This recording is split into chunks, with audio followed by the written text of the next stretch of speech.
شوال کے 6 روزوں کی کیا فضیلت ہے؟ کیا شوال کے 6 روزے رکھنے سے پورے سال کے روزوں کا ثواب ملتا ہے؟ نبیل صاحب انڈیا سے، جی ہاں، حدیث میں آتا ہے من صام رمضان ثم اتبعہ ستا من شوال کان ذلک من صیام الدہر او کما قال صلی اللہ علیہ وسلم. اور یا دوسری روایت میں یا صحیح الفاظ پورے یوں ہیں فذلک صیام الدہر، تو دہر سے مراد سال ہے.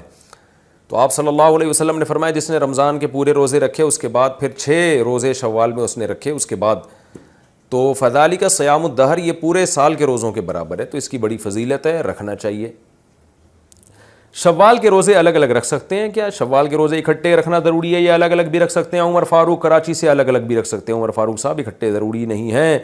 شوال کا روزہ دعوت کی وجہ سے توڑنا، میں نے شوال کا روزہ رکھا ہوا تھا، مجھے ایک دعوت پر بعض ساتھیوں نے کہا کہ نفلی روزہ توڑنا جائز ہے، میں نے توڑ دیا، کیا میرا یہ عمل صحیح تھا اور کیا مجھ پر قضا واجب ہے یا نہیں؟ محمد انور کراچی سے. بلا وجہ نفلی روزہ توڑنا بھی جائز نہیں ہے، لیکن اگر معقول وجہ ہو، جیسے دوستوں نے دعوت کی، اب آپ کا یہ ہے کہ اگر دعوت قبول نہیں کی وہ ناراض ہو جائیں گے، تو ایسی صورت میں آپ روزہ توڑ سکتے ہیں، لیکن بعد میں اس کی قضا کرنی پڑے گی، کیونکہ قرآن کہتا ہے یا ایھا الذین آمنوا لا تبطلوا اعمالکم، اپنے اعمال کو ضائع مت کرو. تو اب ایک دفعہ رکھ لیا تو اب اس کو ٹھیک ہے، کسی وجہ سے توڑ دیا تو اب بعد میں دوبارہ رکھیں اس کو، واجب ہے وہ. ایام 20 کے روزوں کی فضیلت، ایام 20 کے روزوں کی کیا فضیلت ہے؟ محمد ندیم کراچی سے.